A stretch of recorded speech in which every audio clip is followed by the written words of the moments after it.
네, 반갑습니다. 삼랑대학 교육위원 권동주입니다. 지난 시간에는 원시 반본에 대한 핵심 내용을 살펴보았는데요. 원시 반본을 위한 실천 이념인 보원, 그리고 상생, 또 해원이라고 하는 이 이념을 이번 강의를 통해서 살펴보도록 하겠습니다.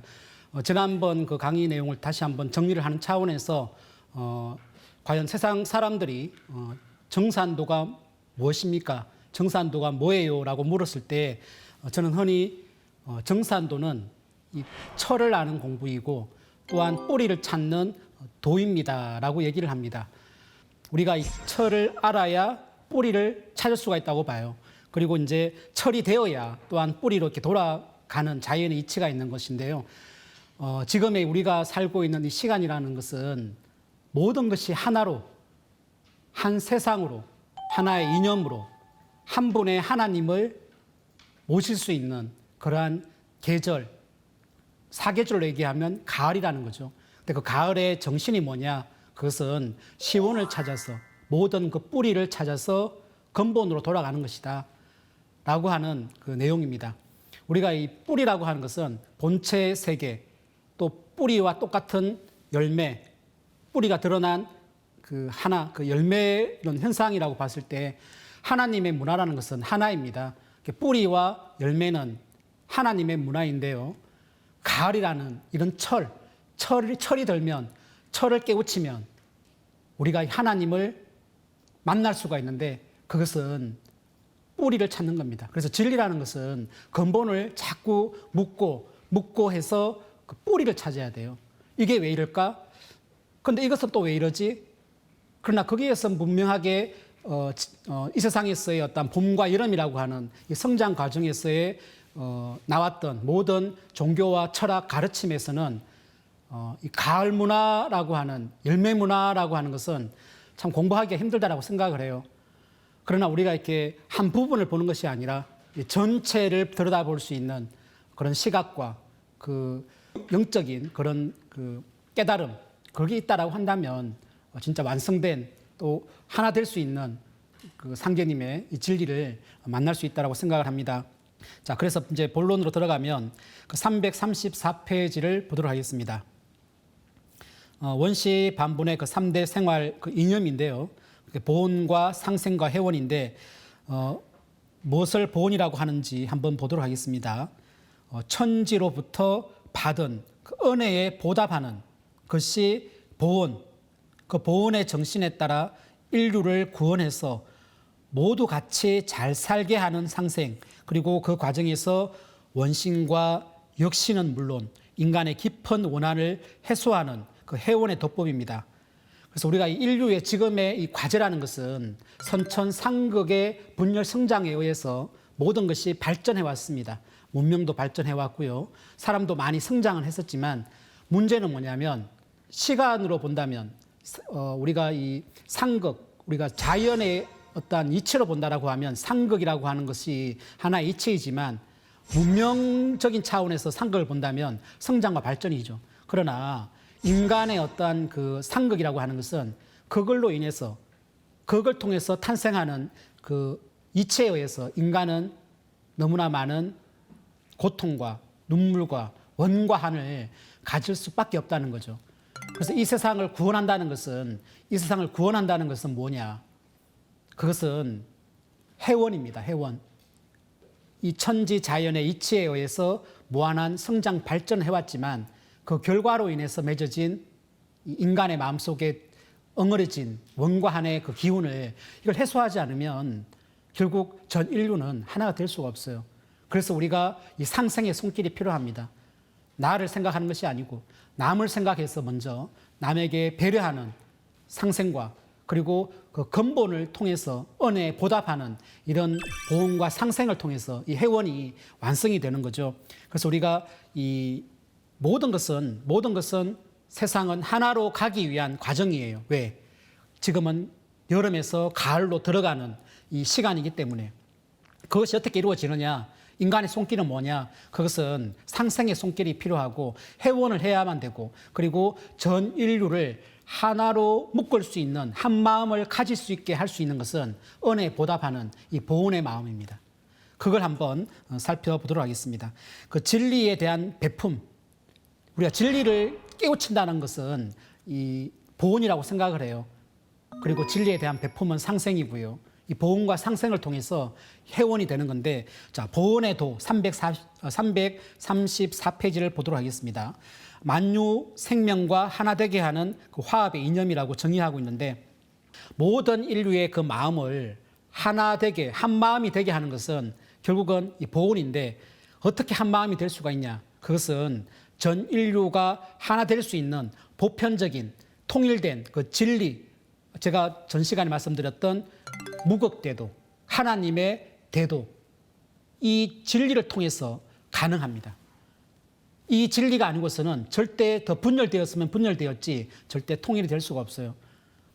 그러니까 전 인류를 하나 되게 할 수 있는 그 이념이 있어야, 그 가르침이 있어야 전 인류의 마음이 하나가 되는 거고, 그 하나가 될 수 있다는 것은 진리에 대한 깨달음, 그 진리에 대한 그 깨달음을 얻어야 전 인류를 하나 되게 할 수 있는 겁니다. 그래서 우리가 이 보온이라는 것은 그냥 은혜에 답한다, 은혜를 갚는다라고 하는 것인데, 그 은혜를 갚는다라고 하는 전제는 정산도에서는 이 사람 인자 앞에는 죄자가 아니라 천지라는 두 글자가 붙습니다. 천지인이라고 하는 거죠. 그래서 우리가 이 하늘과 땅이라고 하는 것이 우리 인간 삶의 알매 터전인데요. 그 천지를 깨우치지 않으면, 환경을 깨우치지 않으면 나 자신을 찾을 수가 없어요. 그런 내용은 제가 앞 시간에 말씀을 드렸는데, 이 천지에 대한, 진리에 대한 깨우침을 가지고, 그리고 그 하나 될 수 있는 그 천지의 이치를 공유하고 진리를 베풀 수 있을 때, 거기서 모든 인류는 하나가 될 수 있습니다. 자, 우리가 이 애덤 그랜트라고 하는 심리학 교수님이 이런 얘기를 했는데요. 그 give and take, 주고받음의 법칙을 이렇게 얘기하고 있습니다. 우리 모두가 다 특별하고 가치가 있다. 주는 사람이 성공한다. 사람들의 가능성을 보고 그렇게 대하라.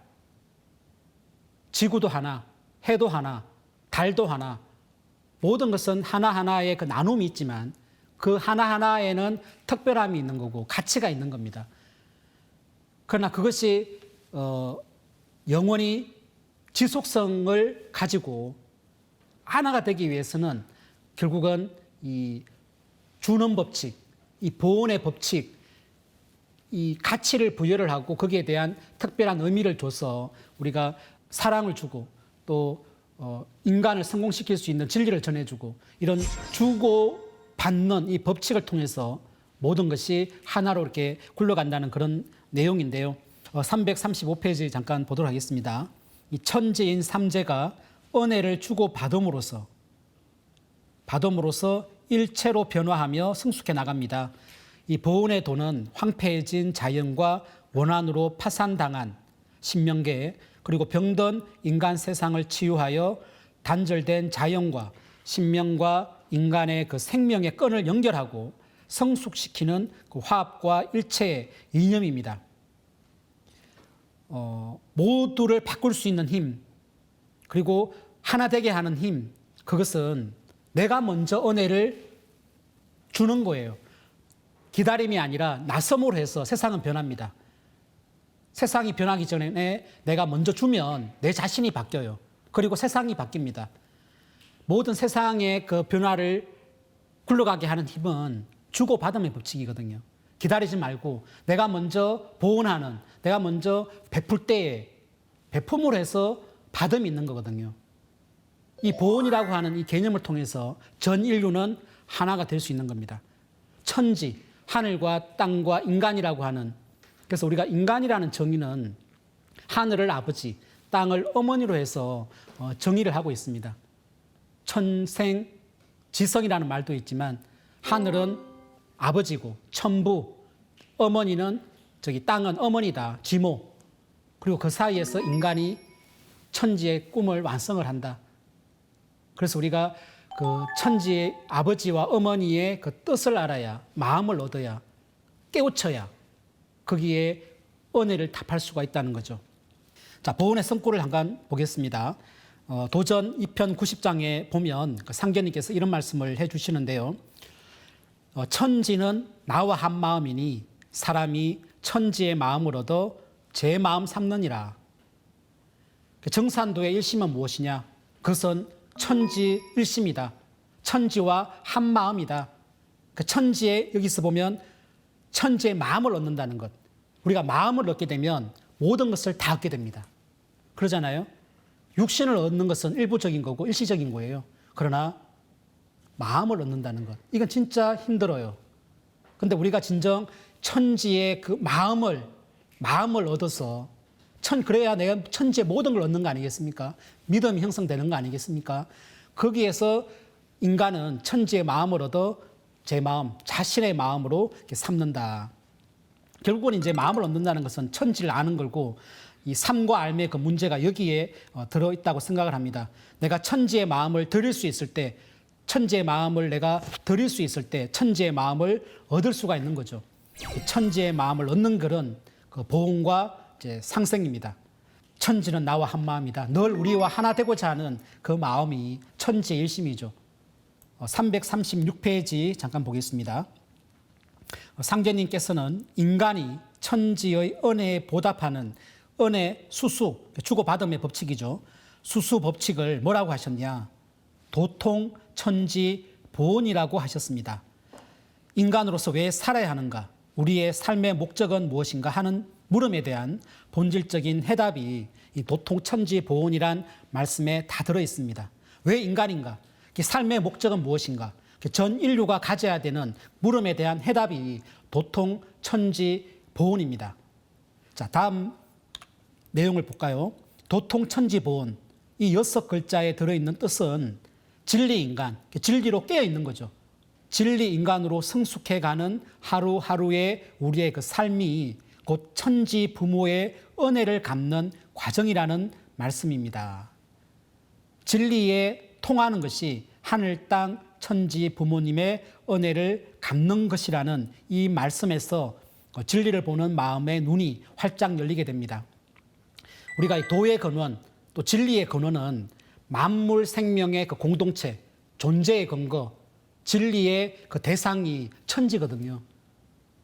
왜냐하면 천지를 통해서 우리 생명이 유지가 되고 만물이 천지 안에서 다 공동체로 살아가기 때문에 이 천지라고 하는 것은 만물 생명의 이제 공동체입니다. 그래서 우리가 진리의 주제, 진리의 근원 문제는 이 천지예요, 천지.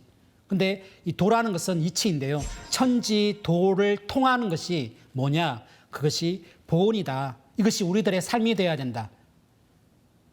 그것이 은혜를 갚는 것이다. 그런데 왜 진리를 아는 것이 천지 은혜에 보온하는 길일까?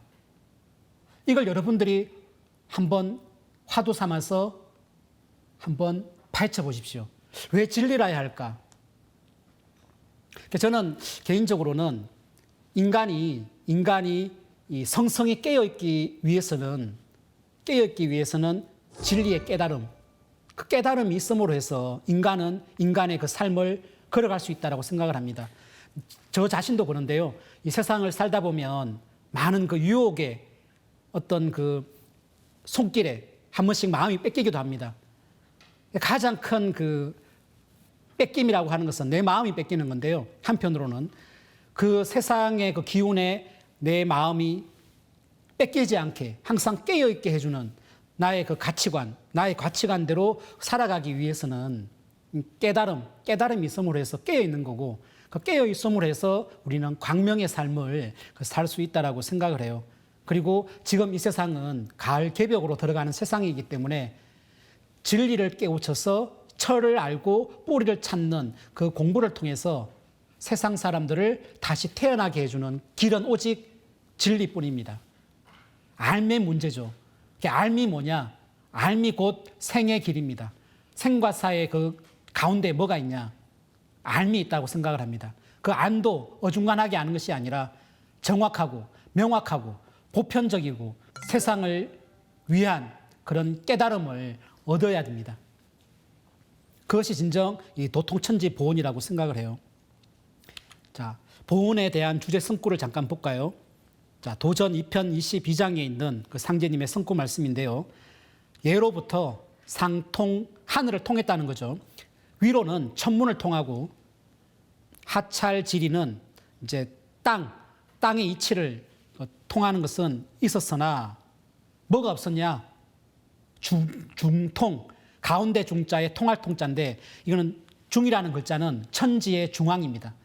하늘과 땅의 정중앙에 있는 이 존재, 그 인간이라는 거죠. 중통인이는 없었다. 그러니까 하늘의 천문을 알고 땅의 지리는 다 알고 있었는데 뭐가 없었냐면 천지의 중앙인 인간에 대한 뜻, 인간에 대한 정의, 인간에 대한 가치, 이 가르침이 없었다. 깨달은 자가 없었다. 인간을 아는 자가 없었다. 내가 비로소 인의를 통하였다. 하나님께서 이 땅에 인간으로 오셔서 가장 큰 공부를 하신 게 뭐냐면 인간에 대한 이 중통인의의 공부입니다.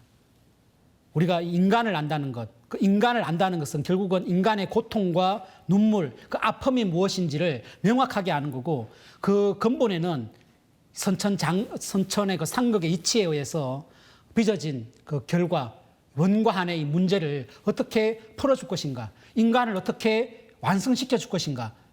그것은 죽어서 완성되는 게 아니라 이 지상세계에 살고 있는 이 인간을 어떻게 완성시켜 줄 수 있는 것인가.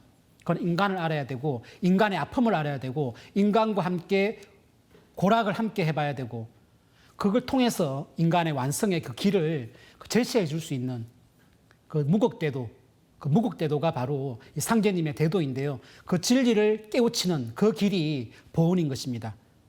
저는 이 성구의 큰 그 기운을 엄청나게 저는 많이 봤는데 결국은 우리가 이 하나님의 공부는 인간에 대해서 통하는 거고 인간이라는 것은 인간의 공부는 하나님을 통하는 공부라고 생각을 해요. 그래야 하나가 될 수 있는 거죠.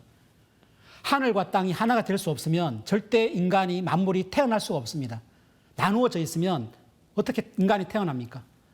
인간의 탄생이라는 그 신비스러움에는 아버지와 어머니 그 합에 의해서 하나됨으로 해서 조화가 나오는 거고 그 조화의 결과물이 바로 인간인 거죠. 337페이지에 있는 보온에 대한 주제 성구를 잠깐 보도록 하겠습니다. 도전 7편 19장에 있는 말씀인데요. 이 보온, 은혜에 보답하라. 이제 조상 선령신에 대한 성구 말씀입니다. 모든 만성 선령신들이 모두 나에게 봉공하여 덕을 쌓음으로써 자손을 타내리고 살 길을 얻게 되나니 너희에게는 선령이 하나님이니라. 너희는 선령을 찾은 연후에 나를 찾으라. 선령을 찾기 전에 나를 찾으면 욕을 보인다. 선령에게 욕을 보인다. 욕급 설령이 되느니라. 우리 태상 종도사님께서는 부모 조상은 제1의 하나님이요 원 하나님은 제2의 하나님이다. 저는 이게 무국대도라고 생각을 합니다. 전 인류를 한 마음으로 만들 수 있고 한 가족으로 만들어낼 수 있는 유일한 가르침은 저는 이거라고 생각을 해요. 부모와 조상이 제1의 하나님이다. 상제님께서도 조상 선령신들이 모두 나에게 봉공을 해야 자손도 다 내리곤 하지만 자손들 입장에서는 너희들에게는 그래서 선령이 하나님이다. 왜 우리가 어떻게 태어났습니까? 조상이 상제님께 봉공하여 덕을 쌓음으로 해서 자손을 타내린 거죠. 너희는 선령을 먼저 찾은 연후에 그리고 나를 찾아라. 이 문화와 이 가르침이 전 인류에게 전해질 때에 우주는 통일이 된다고 생각을 해요. 그리고 또 상제님 말씀에 이런 말씀이 있는데요. 조상은 아니 위하고 나를 위한다 함은 부당하나니 부당하다 잘못된 것이다. 조상 제사를 극진히 받들라. 사람이 조상에게서 몸을 받은 은혜로 이 제사를 지내는 것은 천지의 덕에 합하느니라고 하는 말씀을 해주셨는데요. 우리 인간의 몸을 누가 받았냐? 어떻게 받았냐? 상제님께서는 조상에게서 몸을 받은 은혜. 조상이 원하나님이다. 근데 이러한 문화와 이러한 역사와 이러한 가르침이 과연 우리 주변에 얼마나 많이 있나요? 근데 참 슬프게도 거의 없습니다. 우리가 이제 때가 되면 다 이제 부모님을 찾아뵙고 명절 되면 조상님 상수에 가고 다 하긴 하지만 그게 어떻게 보면 이제 생활 속에 어떤 문화로서 자리를 잡았지만 결국은 여러분들이 살아가면서 과연 나라는 존재, 나를 찾기 위해서는 그 근원을 찾아야 되고 그 근원 속에는 부모님이 계시고 그 부모님 더 근원은 조상님이 계시고 그 조상님 그 근원에는 민족의 조상님이 계시고 그 민족의 더 근원은 우주의 근원이 계시고 그 뿌리의 근원과 근원을 자꾸 밟고 깊고 깊게 파서 깨우침을 얻을 때 내 삶이 나를 밝게 해주고 나를 강하게 세워줍니다. 단지 그냥 조상에게 제사를 열심히 지내라고 하는 그런 차원을 떠나서 우리가 이 근본을 찾는다는 것, 이 보훈사상, 이게 진짜 위대한 우리 상제님의 핵심 가르침인데요. 338페이지를 잠깐 보겠습니다. 이 우주의 여름에서 가을철로 넘어가는 가을 개벽기에는 뿌리 기운을 받아야 결실하는 그 자연의 이치 그대로 그 자신의 그 뿌리와 근본을 찾는 일이 그 생사를 결정하는 중차대한 문제입니다. 생과 죽음, 이걸 결정짓는 그 문제가 뭐냐? 뿌리와 근본을 찾는 거다. 왜? 가을은 뿌리로 돌아가는 이치에 의해서. 추수를 앞둔 이때는 특히 하늘의 모든 설령신들이 척신과 마신의 손에서 자손을 건져내기 위해 영적 대전쟁을 벌이고 있기에 내 생명의 뿌리인 조상을 찾고 혈통을 바로 세워야만 나의 생명을 보존할 수가 있습니다. 라고 나옵니다. 조상과 자손은 하늘과 땅으로 나누어져 있지만 연결되어 있습니다. 하나로 연결되어 있습니다. 그래서 우리가 상제님께서는 조상은 자손줄을 타고 다시 태어난다. 자손줄이 없으면 조상이 이 땅에 인간으로 올 수가 없다라는 말씀이죠. 근데 왜 이 조상과 자손이 어떠한 관계이고 생사의 문제가 왜 있느냐? 이것은 자연의 예로 들면 열매는 뿌리를 찾아야 열매가 됩니다. 그죠? 그리고 이 열매는 다시 뿌리로 만들어지는 거죠. 뿌리와 열매는 둘이 될 수가 없어요. 하나 속에 둘이 하나가 되어 있는 이치에 의해서 그 조상님의 그 크나큰 그 힘을 통해서 자손이 큰 열매를 맺는 건데 우리가 이 조상님에게 힘을 실어줄 수 있는 이 마신과 척신, 그 삶을 방해하는 척신의 그 기운을 물리칠 수 있는 것은 신도에서 가장 나에게 수호신이 될 수 있는 그분이 바로 이제 조상 설령신이죠. 그 설령신에 힘을 실어줄 수 있는 것은 저는 그거라고 생각을 해요. 조상님을 아는 겁니다. 그러니까 결국은 다른 게 아니라 조상의 그 외침, 나를 알아다오. 내가 네 주변에 있다는 것을 알아다오. 내가 너를 태어나게 하기 위해서 60년 동안 공력을 들인 것을 알아다오. 그 알아주는 그 속에서 우리 모든 생명은 힘을 얻습니다. 우리 삶 자체도 그러잖아요. 자기 자신, 나를 알아주는 그 상대방, 나를 알아주는 그 윗분, 그 분의 그 한마디에 태양 아래 눈 녹듯이 모든 감정이 다 사라지잖아요. 나를 알아주는 거. 그러니까 왜 인간의 이 원과 한의 문제도 결국은 그건 것 같아요. 나를 알아다오. 몰라주기 때문에 이 원과 한이 가장 큰 원과 한이 쌓이는 게 아닌가 그런 생각도 해보게 되는데요. 이 조상의 외침, 나를 알아다오. 자, 이제는 이제 상생에 대한 그 도를 한번 알아보도록 하겠습니다. 339페이지를 보도록 하겠습니다. 그 도전 11편 그 345장에 있는 승구 말씀입니다. 구천지, 상극, 대원, 대한, 신천지, 상생, 대자, 대비. 그러니까 구천지와 신천지, 이건 지속성이 있으면서도 나누어져 있는 거죠. 근데 이제 구천지인 선천, 분열, 성장, 봄, 여름의 그 과정에서 신천지, 가을과 겨울이라고 하는 그 통일의 법칙, 그 후천으로 어떻게 넘어가느냐. 그리고 이 질서와 법칙이 바뀐다는 것을 얘기해 줍니다. 구천지의 법칙은 상극. 우리가 모든 생명, 새싹이 자라기 위해서는 밟아줘야 스프링의 원리처럼 튀어오르는 거죠. 그게 생명력인데 거기 없으면 절대 생명의 탄생과 성장은 없어요. 근데 구천지의 법칙은 상극이었습니다. 근데 그것이 인간 삶 속에서는 뭘로 드러났냐? 원과 한이 맺힌다는 거죠. 우성열패, 강자와 약자의 어떤 그 힘의 대결 구조에서 당한 사람 입장에서는 엄청난 억울함이 있는 거죠. 근데 그 원인이 어디에 있냐? 대원과 대한의 원인은 상극에 있는 거고 상극의 원인은 뭐냐? 구천지다. 그런데 대자대비는 그 법칙이 뭐냐? 그건 상생인데 상생은 어떻게 해서 상생이냐? 그것은 신천지. 앞으로 우리가 맞이하는 새로운 하늘과 땅. 그것은 후천이라고 얘기를 하는 거죠. 왜 우리가 해원을 해야 하는가? 여기에 대한 그 진리 명제, 이 해답을 상생의 도로서 한번 찾아보도록 하겠습니다.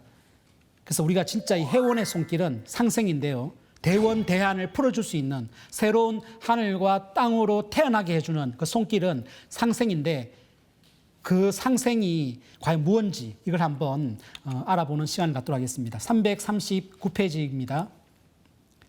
자, 한번 볼까요? 후천 가을 우주의 통일 이념인 상생은 세상에서 말하는 단순히 서로 잘되게 한다는 차원이 아니라 그 선천 종교의 어떤 성인도 언급하지 못한 인존 하나님께서 천지 이법에 따라 친히 내려주신 구원의 도법이요 가을 문화의 새 진리입니다. 인간으로 오신 상제님의 그 해원의 손길에 따라 상극의 천지 질서가 상생의 우주 환경으로 전환하여 가을 우주의 정력 시대가 펼쳐짐으로써 후천에는 그 상생의 천지 질서가 비로소 현실화됩니다. 그래서 우리가 상극이 성장의 원동력이지만 영원한 성장은 없습니다. 성 속으로 들어가는 가을 문화의 그 새 진리에 따라서 상생이 앞으로는 우주의 입법이 되는 거죠. 그래서 우리가 이 봄, 여름의 문화, 그 진리로는 우리가 이렇게 수천 년을 공부해도 안 되는 공부가 바로 가을 문화 개벽 진리인데요. 자, 세상을 움직이는 근원적인 힘이 있어요. 세상을 움직이는 근원적인 힘은 두 가지가 있습니다. 우리가 스포츠 경기라고 하는 자체가 경쟁입니다. 남보다는 내가 먼저 달려야 되고 남보다 더 많은 속도를 내가 내어야 되고 남보다 앞서야 되는 게 경기거든요. 스포츠 경기. 거기에서 많은 우리가 재미를 느끼는 거죠. 경쟁을 많이 즐기게 되는데 근데 그러한 상극의 상황에서 내가 먼저 이렇게 손을 내밀고 도와주는 그 상생의 마음, 그 상생의 마음, 그 실천 속에서 우리는 많은 감동을 느끼게 됩니다. 우리의 삶 또한 이와 같다라고 생각을 해요. 세상의 성장 발전은 경쟁 구도로서 가야 되지만 그게 법칙이지만 그러나 거기에서 상생이 없다라고 하면 우리 인간의 아름다운 인생은 그걸로 끝이라고 생각을 해요. 그러나 유일하게 이 우주에는 상생의 마음이 있기 때문에 지속성이 있는 겁니다. 그래서 우리가 상생의 손길이 얼마나 위대하냐. 선천이 되었던 후천이 되었던 상극의 구도 속에서 성장 발전을 하지만 내가 나를 버리고 남을 위해서 살아간다라고 하는 그 상생의 실천은 일단 너무나 힘들어요. 그러나 그것이 내 삶을 기쁘게 하고 사회를 크게 이끌어가고 우주를 영원하게 열어나가는 그 힘이 뭐냐? 그 상생이라는 거죠. 왜 이 세상이 이러한가? 그것은 왜 이렇게 싸워야 되는가? 이것은 인간의 원죄가 아니라 그것은 그 자연의 이치에서 우리가 찾아야 되는데 상생에 대한 주제 도운 잠깐 보겠습니다. 종도사님 도운인데요. 가을 개벽기에 인간으로 강세하신 아버지 하나님의 그 도법을 세상 사람들에게 전해주어 가을 하늘에 새 인간으로 태어나게 하는 것, 새로운 인간으로 태어나게 하는 것, 이것이 선천 종교의 자비와 사랑의 열매를 맺고 그 이상을 성취하는 상생의 삶입니다. 그런데 상생은 서로 살린다는 거지만 이 종도사님의 말씀으로 들여다보면 다시 태어나게 하는 거다. 그래서 우리가 하늘이 다시 태어난다. 청갱생. 땅이 다시 태어난다. 지갱생. 그것은 하나님의 손길보다는 이치에 의해서 분열 성장의 그 이치에 의해서 분열 성장에서는 영원한 분열 성장이 아니라 가장 극한에서는 통일의 시초가 되면서 완전한 통일이 이루어지듯이 하늘이 다시 태어나고 그 다시 태어남이라는 것은 구천지에서 신천지로 다시 태어나는 거죠. 이치에 의해서 열리는 겁니다. 천지가 새롭게 열림으로 해서 거기에서 뭐가 새롭게 열리느냐면 인갱생, 인간이 다시 태어나는 겁니다.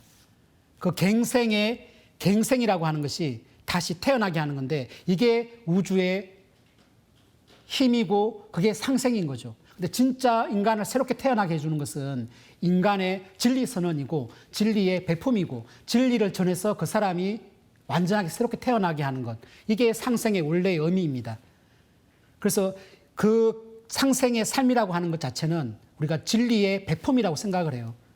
진리의 배품. 진리를 깨닫는 것은 보온이고 모든 것을 하나 되게 한 마음으로 되게 해주는 이 진리에 대한 깨달음. 그게 보온이고 그걸 천지를 아는 거고 그리고 그것을 통해서 뭘 해야 되냐. 그걸 베풀어야 한다는 거죠. 자기가 깨달은 그 진리를 하나 되게 할 수 있는 그 진리를 베풀 수 있는 그것이 그 상생의 마음입니다. 그래서 인간의 유일한 희망은 뭐냐? 그건 진리의 깨달음입니다. 진리의 깨달음. 진리의 깨달음. 그것으로서 인간은 밝음을 열 수가 있습니다. 자, 340페이지 보겠습니다. 상생의 주제 성구인데요. 세상 사람들은 저 사람이 못 살면 내가 못 사는 법을 모르니 세상이 모두 망하고 마는 것이다. 제자가 못 쓰면 선생이 못 쓰게 되는 법을 모르다가 저놈도 죽고 이놈도 죽는 것이니 도시 제 마음 잘못 먹어 제가 죽는 줄 모르는구나. 왜 세상이 왜 망하느냐? 그것은 내가 못 사는 법을 모르기 때문이다. 근데 이거는 왜 그런가 하면요. 나와 상대방, 하늘과 땅, 해와 달, 모든 만물은 나누어져 있는 게 아닙니다. 하나입니다. 하나. 이게 자연의 도거든요. 그걸 그림으로 그리면 태극인 거죠. 태극은 하나 속에 둘이 하나가 되어 있는 겁니다. 하나라는 것을 느끼지를 못해요. 결국은 당장은 내가 잘 살지만 왜 저 사람이 못 살까? 그걸 모르면 그 부라는 것도 소멸입니다. 저 사람이 왜 못 살까? 그건 내가 해결하는 방안은 내가 도와주면 되는 거거든요. 근데 이것은 세상은 오직 하나를 위해서만 살아가기 때문에 그래요. 오직 한 분의 하나님이 있는 게 아니고 우리와 하나 된 하나님을 찾을 수 있을 때 전 인류는 하나가 될 수 있습니다. Only God. 그게 아니라 Oneness God. 우리와 하나 되어 있는 하나님. 근데 사물을 나누어 보면 안 돼요. 나누어 보면 안 됩니다. 너와 나는 하나다. 너의 삶이 곧 나의 삶이다. 우리가 그 남의 고통을 보면서 우리 인간이 진짜 도와주지는 못할지라도 그 마음이라도 진짜 그 사람을 위하는 그 마음을 가져도 그게 덕이 된다라고 하는 그 상제님의 말씀이 있는데요. 우리가 이 상생의 마음, 그걸 가지려고 하면 세상은 하나다. 그게 이제 우주관이면서 우리 하나님관이고 그것이 우리가 추구해야 될 인간 삶의 원리라고 생각을 합니다. 우리는 하나다. 우리는 하나다. 왜? 지구가 하나이기 때문에 우리는 한 가족이다. 지구 안에 살고 있는 모든 생명은 하나다. 그 마음이 상생의 마음이고 그 상생의 마음이 곧 하나님의 마음인 것입니다. 어떤 게 있었냐면요. 자, 다음 이 화면을 보면 그 하나가 된다는 것이 과연 뭔가? 이게 이제 문명사회와 이제 자연사회의 그 한 면을 보여주는 그 일화인데 한 그 사회학자가 그 이 반투어 그러니까 뭐죠? 그 반투족에 가서 아이들에게 경기 하나를 제안합니다. 이 바구니에다가 이 딸기를 가득 이렇게 담아놓고 자 달리기를 시키는 거죠. 자 1등 하는 자에게 저 바구니에 있는 딸기를 다 주겠다라고 경기를 이제 제시를 하니까 이 애들이 경쟁하는 게 아니고 서로 손을 잡고 함께 뛰더라는 거죠. 그리고 함께 들어오더라는 겁니다. 근데 사회학자가 도저히 이해가 안 되는 거예요. 아니 1등 하면 네 혼자 저걸 다 차지할 수 있는데 왜 같이 손목 잡고 뛰었고 왜 같이 동시에 들어왔냐. 그러니까 이 애들이 하는 말이 뭐였냐면 우분투라는 거예요. 남아프리카의 반투어가 우분투라는 건데 너가 있기에 내가 있는 거다. 참 이 말이 참 너무나 감동스러운 말인데 이것이 이제 신의 정의라고 생각을 해요. 내가 있기에 하나님이 있는 거고 하나님이 있기에 내가 있는 겁니다. 그게 하나됨이고 거기에서 소통이 되는 거라고 생각을 해요. 그러니까 소통의 길은 암이죠, 암. 깨달음. 깨달아야 우리가 이런 마음이 생긴다고 생각을 해요. 이 애들이 처음부터 이러지는 않았을 거라고 봐요. 누군가가 이 족장이 그런 어떠한 그 삶에 대한 깨달음에 대한 인간에 대한 이런 정의와 도덕을 가르칠 거라고 생각을 해요. 너가 있기에 내가 있는 것이 이게 인간의 도다. 이걸 아마 어릴 때부터 진리로서 전했던 것이라고 봅니다. 자, 마지막으로 이제 우리가 이제 해원의 도를 살펴볼 텐데요. 341페이지를 잠깐 보겠습니다. 상극 질서로 운행하는 이 선천의 역사 과정에서 자신의 그 뜻대로 살다 간 사람은 아무도 없습니다. 자연 환경 자체가 인간 내면의 영성이 온전히 발현될 수 없는 데다가 상극이라는 말 그대로 서로 대립하고 투쟁하는 그런 구도 속에서 살아가야 했기 때문입니다. 인간 사회의 약육 강식, 우성열패, 어금존량의 그 환경이 조성이 되었고 시간이 흐를수록 인간의 가슴에는 원한이 맺히고 사였습니다. 그래서 이 자연의 상극은 이치이고 문명의 상극은 성장 발전이었지만 인간의 상극은 뭐냐? 원한 발생이었습니다. 원한. 이걸 과연 어떻게 풀어줄 것이냐? 이게 인간의 구원관이거든요. 자, 341페이지 잠깐 볼까요? 인간은 그 동기가 선하든 악하든 지간에 자신의 욕구가 좌절이 되면 가슴에 엉어리가 맺히고 분통이 터져서 원한을 품게 되고 그로 인해 때로는 자신도 모르게 자기 부정의 깊은 병에 걸려 죄악과 타락의 길로 접어들게 됩니다. 상계님께서는 이 우주의 여름철 말에 살고 있는 인간이 큰 병을 앓고 있다 하시며 유사 이래 처음으로 천지 입법 차원에서 그 근본 원인이 원한임을 밝혀 주셨습니다. 병의 원인을 찾아야 되는데 그 뿌리를 찾아야 치유가 되는데 그 원인이 뭐냐? 마음의 병인 원한이다. 이 원한이 생겨나는 근본 원인이 뭘까? 그 잠깐 볼까요? 342페이지입니다. 지금까지 천지는 상극의 질서로 만물을 길러왔습니다. 상계님께서는 선천에는 상극의 이치가 인간 만물을 맡았으므로 맡았다는 것은 주재를 한다는 거잖아요. 이 이치가 주재하는 겁니다. 인간의 역사, 신의 역사를 이치가 주재를 하는 거죠. 그 이치가 뭐였냐? 선천에는 분열 성장을 위한 상극이 이치였다. 근데 그 결과가 뭐였냐? 인간의 상극의 결과가 뭐냐? 그것은 원한이 맺히고 사였다는 거죠. 왜? 이긴 자가 있으면 패한 자가 있고, 그죠? 그 패함 속에 자신의 운명이 완전히 갈라져서 억울한 그런 삶을 살다가 죽은 그런 원한 맺힌 그런 원한의 세계, 그런 신명 세계가 또 있는데 그 살기가 터져나와 이제 세상의 모든 참혹한 재앙을 일으키나니 하시며 이 원한이 생겨나는 근본 원인이 선천 우주의 상극 질서 때문입니다. 이 한마디를 지금까지 누구도 해준 적이 없어요. 여러분들 한번 찾아보십시오. 이 세상의 문제 진단, 인간의 가장 큰 고통의 문제, 해결 방안, 그 원인이 뭐였냐? 자연의 이치 때문에 그렇다. 이렇게 선언한 가르침이 있습니까?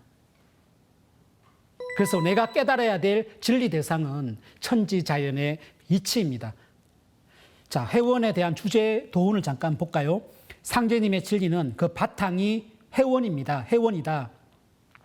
해원을 바탕으로 해서 선천 상극을 완전히 극복한다.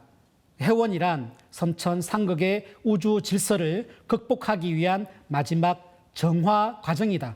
해원이 아니면 모든 문제 해결이 안 된다. 근본 해결은 뭐냐? 이제 그게 해원이라는 거죠. 해원은 원한을 풀어주는 것인데 이것은 하나님의 직권과 힘으로 풀어줄 수 있는 차원이 아니에요. 그죠?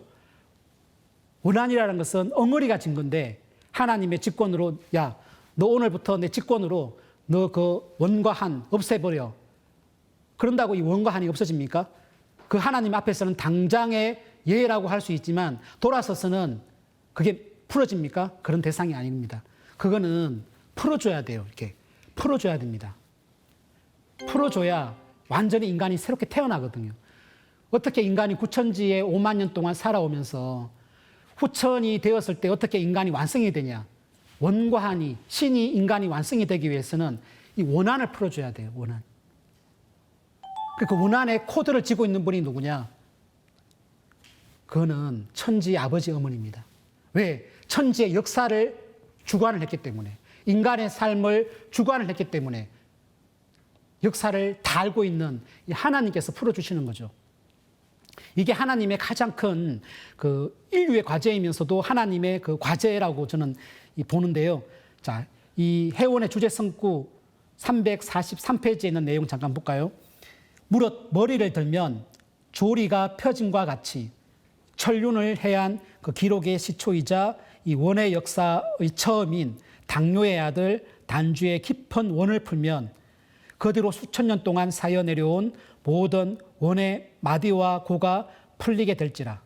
이로 말미암아 원의 뿌리가 깊이 박히게 되고 시대가 지남에 따라 모든 원이 덧붙어서 드디어 천지에 가득 차 세상을 폭파하기에 이르렀니라. 이게 도전 4편 17장에 나오는데요. 가장 큰 원한은 육신의 고통보다도 이 마음의 고통, 마음의 병입니다. 그런데 우리가 이 금방 성구를 통해서 이렇게 보면 가장 큰 마음의 그 상처를 받은 인물이 누구였냐? 이걸 상제님께서 4300년 전에 요임금의 아들 단주 왕자가 품고 있는 그 원한이다. 이걸 이제 우주 역사인 상제님께서 밝혀주시고 그것을 근본으로 해서 모든 원한의 골을 풀어주셨어요. 근데 이제 원한이라는 것은 이 유전이 되면서 무서운 파괴력을 잠재를 하고 있는데 이것이 극한에 이르면 이제 폭발을 합니다. 그래서 우리가 이 해원은 근본, 근원을 치유를 하면서 모든 것을 다 풀어줘야 되는데 우리가 이 닫혀있는 세계 속에서 살아온 인간들의 그 삶 속에서 맺혀진 이 원한의 그 기운을 어떻게 풀어줄 거냐. 매듭이 되어 있는 이 골만 풀면 모든 것이 다 풀어진다. 흔히 우리가 이제 우리가 싱크대를 보면 싱크대에 그 물을 고이게 하는 그 마개가 어떻게 보면 고잖아요. 그걸 열면 모든 물이 다 빠지듯이 그 마디의 고에 해당되는 게 누구냐? 4300년 전에 요임금의 아들 단주 왕자님이었다. 근데 왜 단주 왕자님이 이 천륜을 해한 기록의 시초이고 원의 역사의 처음이었냐? 이것은 여러분들이 지금 진리책을 통해서 한번 살펴보기를 바라고, 자, 원한이라고 하는 것도 큰 흐름이 있고 그 흐름 속에서 작은 맥들이, 작은 흐름의 물줄기들이 모여서 큰 어떤 파괴력을 가진다는 게 상대님의 말씀이거든요. 그러니까 원한의 기운이 덧붙어져서 지금은 우주가 꽉 살기로 이렇게 가득 차 있다. 그게 이제 한순간에 터진다는 거죠. 인간의 삶의 이 원한의 문제가 곧 우주의 문제인 것이고 그게 하나님의 가장 큰 해결 숙제 과제가 바로 이 원한이라는 것인데, 자, 우리가 왜 단주 왕자님의 그 원한이 가장 깊을까? 우리가 4300년이라고 하면 엄청난 시대 아니겠습니까? 시간이지 않습니까? 자, 우리가 저는 그 진실에 대한 왜곡, 이게 가장 그 사람의 마음의 상처를 크게 받는 거라고 생각을 해요. 그러니까 어떤 뭐 전쟁터에 나가서 뭐 칼에 베여서 억울하게 죽은 그런 분들도 원과 한은 있겠지만 그건 작은 어떻게 보면 그 원한의 살기들이고 가장 깊은 이 상처는 뭐냐? 그 사람의 마음의 상처입니다. 그래서 저는 이렇게 한번 봐요.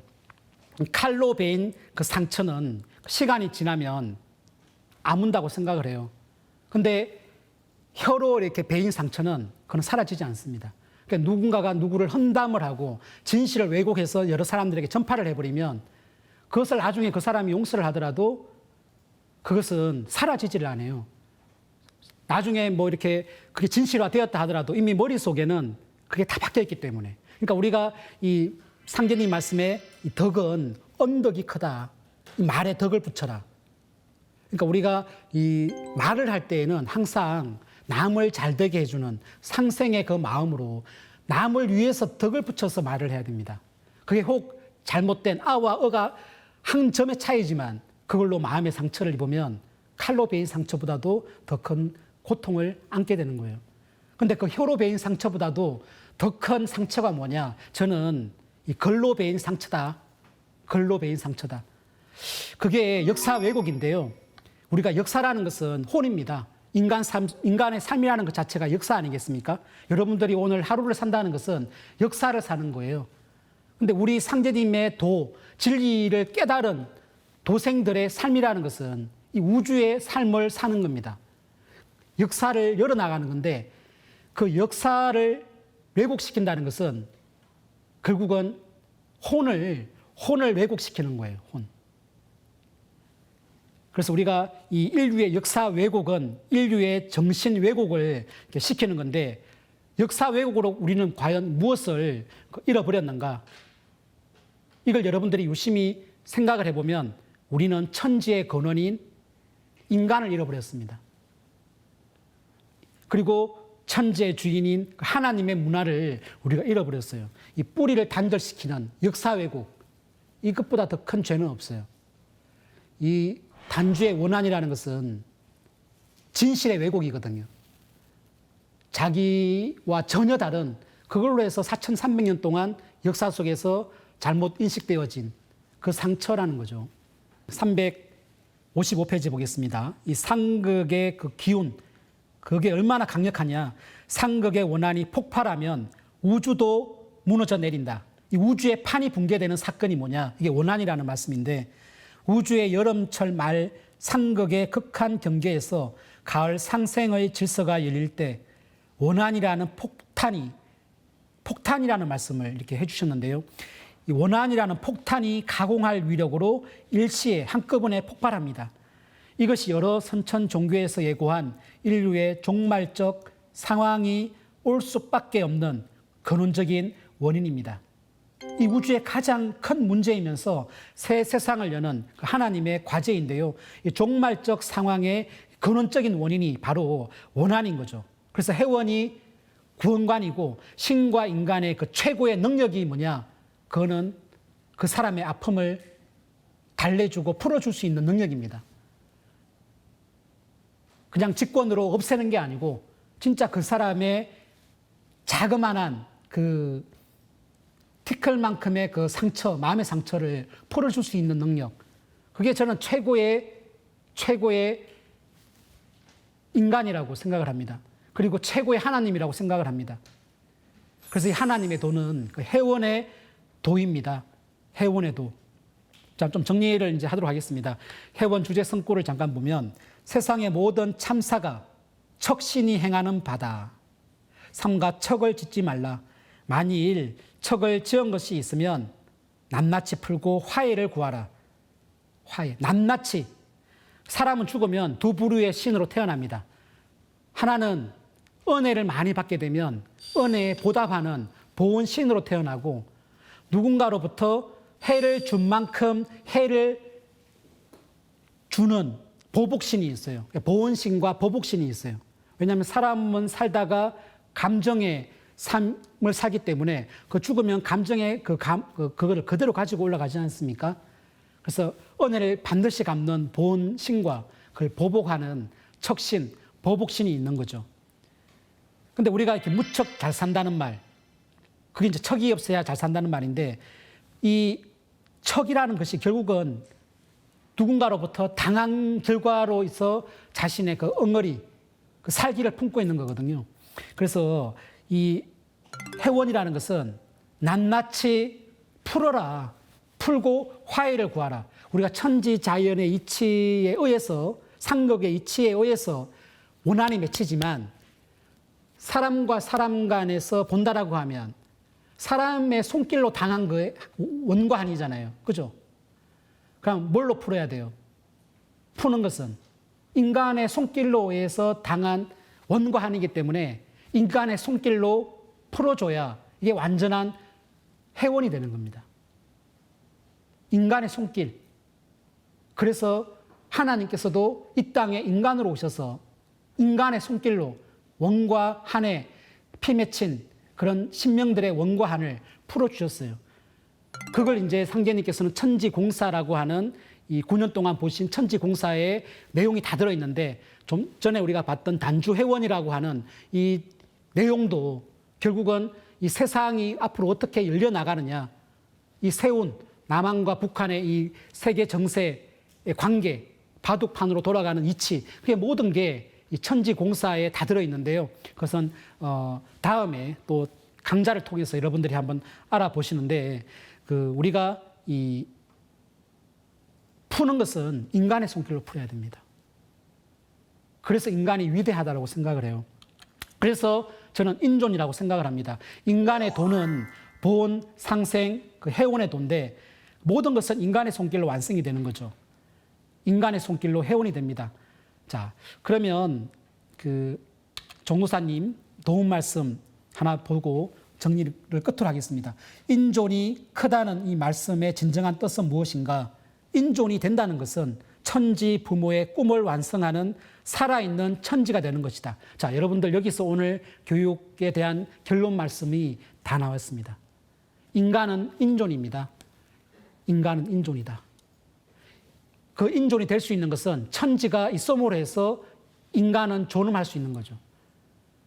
한 가정의 운영자로서의 인간의 삶, 이게 아니고 여기서 인존은 천존과 지존이라고 하는 이 천지를 전제로 하는 그 삶을 사는 인간이 인존이기 때문에 인간은 뭐냐? 살아있는 천지다. 그래서 우리가 흔히 이 부모님이 자식을 놓으면 그런 얘기를 이렇게 주변에 사람들에게 하는데, 우주를 낳으시느라고 노고 많으셨습니다. 우주를 낳아주셔서 감사합니다. 이런 얘기를 하는 또 친구도 있던데요. 인간은 살아있는 천지이고 우주에 참여하는 존재가 인간입니다. 그 간이라고 하는 간자는 사이간이라고도 하지만 참여한다라고 하는 간입니다. 하늘이 열린다는 것, 그것은 계곡, 땅이 열린다는 것은 벽이지만 인간은 왜 간자를 두냐? 살아있고 천지를 대행할 수 있고 천지의 꿈을 이룰 수 있기 때문에 인간은 천지의 일에 참여합니다. 그걸 위해서 우리는 이 땅에 인간으로 온 거죠. 그것이 진정한 그런 마음을 가지는 게 천지 마음이고 그게 도심이고 그것이 결국은 진리에 관통하는 마음입니다. 그게 보은이라는 거죠. 자, 도전 2편 23장에 보면 이런 승구가 있습니다. 형어 천지하여 생인하나니 만물지중에 유인이 최기하니라.